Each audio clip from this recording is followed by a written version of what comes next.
ሰላም ጤና ይስጥልን ውድ የዞዲ ቲዩብ ቻናል ተከታታዮች፣ በዛሬው የጤና መረጃችን የኩላሊት ጠጠርን ለመከላከል ምን አይነት የአመጋገብ ስልት መጠቀም አለብን የሚሉትን ነገሮች እንመለከታለን። የኩላሊት ጠጠር ካለቦት ምን አይነት ምልክቶች ያያሉ? ከጎናችን ላይ የሚነሳ ከፍተኛ ህመም፣ በተለይ ወደ ጭናችን አካባቢ የሚሄድ ህመም፣ በተለይ ሄድ መለስ የሚል ህመም፣ ሽንት በምንሸናበት ጊዜ የማቃጠል ወይም የመለብለብ ስሜት፣ ሽንት ውስጥ ደም ማየት፣ ሽንት ቶሎ ቶሎ መምጣት፣ ህመም በሚኖርበት ጊዜ የማቅለሽለሽ ስሜት እና ማስመለስ። የኩላሊት ጠጠር እንዳለቦ ለማወቅ የጤና ባለሙያ የደም የሽንት ምርመራ እንዲሁም የራጅ እና አልትራሳውንድ ምርመራ ያደርግሎታል። እዚህም ጠጠሩ ካለቦት ተገቢውን ህክምና ይሰጦትና ዳግም እንዳይከሰት ለመከላከል የሚረዳ የአመጋገብ ስልትና ህክምና ይሰጠዎታል። ህመሙ ካለቦት የተለየ የአመጋገብ ስልት ሊከተል ይገባል። በኩላሊት ዙሪያ የሚሰሩ የስነ ምግብ ባለሙያዎች አስፈላጊውን የአመጋገብ ስልትና የአኗኗር ዘይቤ ያስረዳዎታል። የኩላሊት ጠጠር ምንድን ነው? እንዴት ይከሰታል? የኩላሊት ጠጠር ሽንት ውስጥ ያልሟሙ ደቃቅ የሆኑ ነገሮች አንድ ላይ ሲከማቹ የሚፈጠር ሲሆን መጠኑ ከትንሽ እስከ በጣም ትልቅ ሊሆን ይችላል። ይህ ጠጠር እንዳይፈጠር የሚያደርጉ የተፈጥሮ ንጥረ ነገሮች በብዙ ሰዎች ሽንት ውስጥ ይገኛሉ። ለኩላሊት ጠጠር የበለጠ የሚጋለጡ ማን ናቸው? ወንዶች ከሴቶች የበለጠ ተጋላጭ ናቸው። በቤተሰቦቻቸው ውስጥ ወይንም ደግሞ በዘር የኩላሊት ጠጠር ያለባቸው ሰዎች የበለጠ ተጋላጭ ናቸው። እድሜያቸው ከ40 እስከ 60 ያሉ ሰዎች የበለጠ ተጋላጭ ናቸው። ምግባቸው ላይ ብዙ ሶዲየም ወይንም ደግሞ ጨው የሚያበዙ ሰዎች የበለጠ ተጋላጭ ናቸው። ብዙ ስጋ የሚመገቡ፣ ብዙ ስኳር ወይንም ደግሞ ጣፋጭ የሚመገቡ፣ ካልሲየም ያላቸውን የቫይታሚን ንጥረ ነገር እንክብሎችን አብዝተው የሚወስዱ ሰዎች የበለጠ ተጋላጭ ናቸው። የስኳር ህመም ያለባቸው ሰዎች፣ የሪህ ህመም ያለባቸው ሰዎች፣ የሽንት ቧንቧ ኢንፌክሽን ያለባቸው ሰዎች፣ በተጨማሪም በምንመገበው ምግብ ውስጥ ያለ ካልሲየም መጠን አነስተኛ መሆንና ውፍረት ለኩላሊት ጠጠር ይበልጥ ተጋላጭ ያደርጋል። ሁሉም የኩላሊት ጠጠር ተመሳሳይ ነው ወይ? አይደለም። እስከ 80% የሚደርሰው የኩላሊት ጠጠር የካልሲየም ወይንም ደግሞ የኦክዛሌት የሚባለው አይነት ሲሆን አሲ ከ5 እስከ 10% በሁለተኛነት ይከተላል። ስለዚህ የኩላሊት ጠጠሩ ተመልሶ እንዳይከሰት የምናደርገው የአመጋገብ ስልት ለውጥና ህክምና እንደ ኩላሊት ጠጠሩ አይነት የተለያየ ነው። የኩላሊት ጠጠር እንዳይከሰት የመከላከያ ዋነኛ መንገድ ምንድን ነው? የኩላሊት ጠጠርን ለመከላከል ከሚረዱ ተግባራቶች ዋነኛውና ወሳኙ በየቀኑ ብዙ ውሃ መጠጣት ሲሆን ይህም ብዙ ጊዜ እንድንሸና በማድረግ የኩላሊት ጠጠር የሚያመጡትን የካልሲየምና የዩሪክ አሲድ ንጥረ ነገሮች ክምችቶችን ይቀንሳል። በሚያልበን ጊዜ ብዙ ውሃ መጠጣት። የሰውነት ላብ በሚኖር ጊዜ ችላ አለማለትና ብዙ ውሃ መጠጣት ያስፈልጋል።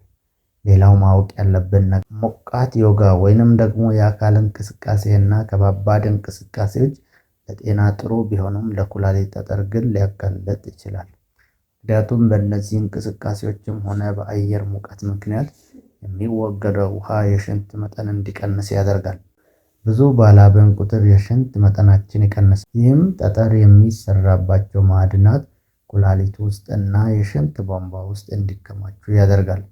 በቂ ውሃ ይጠጡ። በቂ ውሃ እንደጠጡ እርግጠኛ ይሁኑ። በተለይም ሰውነት እንዲያልብ የሚያደርግ እንቅስቃሴዎች ወይንም ደግሞ ተግባራቶች ሲያደርጉ ጥሩ ወይንም ደግሞ በቂ የሽንት መጠን እንዲኖረው ቢያንስ በቀን ከ2 እስከ 3 ሊትር ወይንም ደግሞ ከ8 እስከ 12 ኩባያ ውሃ መጠጣት ያስፈልጋል። በተቻለ አቅም የለስላሳ መጠጦች ወይንም ደግሞ በውስጣቸው ብዙ ጣፋጭነት ያላቸውን የጣፈጠ ሻይ እና የወይን ጭማቂ ለመቀነስ ይሞክሩ። ኩላሊት ጠጠር ለመከላከል ምን አይነት የአመጋገብ ስልት ይመከራል? ብዙ አይነት የኩላሊት ጠጠር አይነቶች ስላሉ ሁሉንም አይነት የኩላሊት ጠጠር ለመከላከል የሚረዳ አንድ ወጥ የሆነ የአመጋገብ ስልት የለም። አብዛኛዎቹ የአመጋገብ ስልቶች እንደ ኩላሊት ጠጠሩ አይነት ይወሰናሉ። የካልሲየም ኦክሳሌት ጠጠር በብዛት የሚገኘው የኩላሊት ጠጠር አይነት ነው። እስከ 80% የሚደርሰው የኩላሊት ጠጠር የካልሲየም ኦክሳሌት የሚባለው አይነት ነው። ኦክሳሌት የኩላሊት ጠጠር እንዲከሰት ከሚያደርጉ በምግብ ውስጥ እና በሰውነታችን ውስጥ ከሚገኙ ንጥረ ነገሮች አንዱ ነው። ኦክሳሌት በተፈጥሮ ብዙ ምግቦች ውስጥ ይገኛል። እነዚህም እንደ ለውዝ፣ ባቄላ፣ ቸኮሌት፣ ስፒናች፣ ስኳር ድንች፣ ቡና እና ሻይ የመሳሰሉ ናቸው። ለኩላሊት ጠጠር ተጋላጭ የሆኑ ሰዎች እነዚህን ምግቦች እንዲቀንሱ ይመከራሉ። በሌላ መልኩ በምግብ ውስጥ የሚገኝ ካልሲየም ለምሳሌ እንደ ወተት፣ እርጎ፣ አይስክሬም እና አይብ የመሳሰሉ ምግቦች ኦክሳሌት የተባለውን ንጥረ ነገር ሰውነታችን ውስጥ ከመግባቱ በፊት ጨጓራ እና አንጀት ውስጥ እንዲቀር በማድረግ የኩላሊት ጠጠር የመፈጠር እድሉን ይቀንሳል። የኩላሊት ጠጠርን ለመከላከል እንድናገኘው የሚመከረው የካልሲየም መጠን በቀን ከ100 እስከ 1200 ይህም በቀን 3 የወተት ተዋጽኦን ከምግባችን ጋር በቀን 3 የወተት ተዋጽኦ ከምግባችን ጋር በመጠቀም ልናገኘው እንችላለን። በተቃራኒው ግን በእንክብል መልክ የሚቀርቡ የካልሲየም ታብሌቶች ከሐኪም ትዕዛዝ ውጭ ከተወሰዱ ለኩላሊት ጠጠር ሊያጋልጡን ይችላሉ። ጨው በምግባችን ውስጥ ማብዛት ለኩላሊት ጠጠር መከሰት ሌላኛው ዋናው ምክንያት ነው። ቀይ ስጋ፣ የሆድ ውስጥ ዕቃ ስጋ ወይንም ደግሞ እንደ ጉበት እና ሴልፊሽ የተሰኘው የአሳ ዝርያዎች በውስጣቸው ከፍተኛ የሆነ ፒዩሪን የተሰኘ ንጥረ ነገር ይይዛሉ። ከፍተኛ ፒዩሪን ይዘት ያላቸው ምግቦች መመገብ ለከፍተኛ ዩሪክ አሲድ መመረት እና ከፍተኛ የአሲድ ጫና በኩላሊት ላይ እንዲየር ያደርጋል።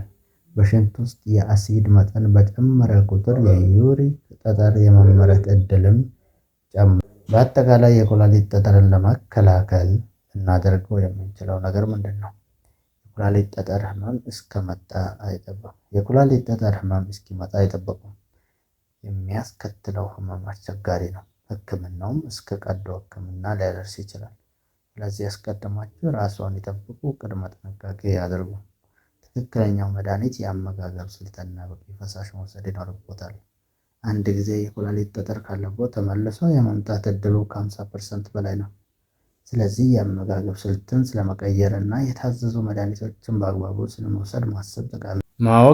ማወቅ ያለቦት አንድ ጠቃሚ ነገር ውሃ መጠጣት እና ውሃን ከሎሚ ጭማቂ ጋር ቀላቅሎ መጠጣት የኩላሊት ጠጠርን ለመከላከል በጣም ይረዳል። ስር የሰደደ የኩላሊት ጠጠር አብዛኛውን ጊዜ ፖታሺየም ስትሬት ይታከማል። ጥናቶች እንደሚያሳዩት የሎሚ ጭማቂ እና ሌሎች ፍራፍሬዎች ይዘት ያላቸው ጭማቂዎችንና የኩላሊት ጠጠርን ይከላከላል። ለኩላሊት ጠጠር ታካሚዎች የሚመከሩ በቀን ውስጥ ከ2 እስከ 3 ሊትር የሚሆን ፈሳሽ መውሰድ። ይህም እንደ ውሃ እና ብዙ ጥቅም ያለውን የሎሚ ጭማቂ የመሳሰሉትን ያካትታል። ይህን ማድረግ የቀጠነ እና በቀን 2 ሊትር የሚደርስ የሽንት መጠን እንዲኖር ያደርጋል። ከፍተኛ የኦክሲዳንት መጠን ያለውን ምግብ መቀነስ፣ ለምሳሌ እንደ ቆስጣ፣ ቢራዎች፣ ቸኮሌቶች፣ የስንዴ ምርት፣ ለውዝ፣ ቀይ ስር፣ ሻይ፣ ቡና ከምግቦች ውስጥ መቀነስ ያስፈልጋል። በቂ ካልሲየም መመገብ፣ የወተት ተዋጽኦችን ከምግብ ጋር አብሮ መውሰድ የመከሰት እድሉን ይቀንሳል። ተጨማሪ ካልሲየም ያላቸውን የቫይታሚን ንጥረ ነገሮች እንክብሎችን አለመጠቀም። ተጨማሪ ወይንም ደግሞ አጋዥ ካልሲየም ያላቸውን የቫይታሚን ንጥረ ነገሮች እንክብሎችን አብዝቶ በሐኪም ወይም በስነ ምግብ ባለሙያ ሲታዘዝ ብቻ ነው መውሰድ ያለበት። የጨው መጠንን መቀነስ፣ ከፍተኛ የሆነ አጋዥ ቫይታሚን ሲ አለመጠቀም፣ ከሚፈለገው በላይ ቫይታሚን ሲ መውሰድ ሰውነታችን ውስጥ የኦክሳሌትን መጠን በመጨመር ለኩላሊት ጠጠር ያጋልጣል።